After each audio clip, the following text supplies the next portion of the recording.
ще нот випадково.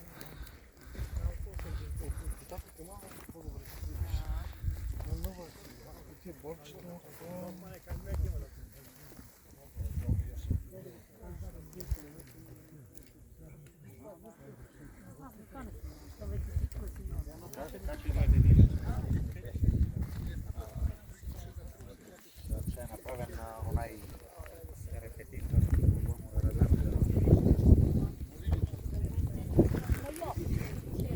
Sì, d'accordo. Sì che sono più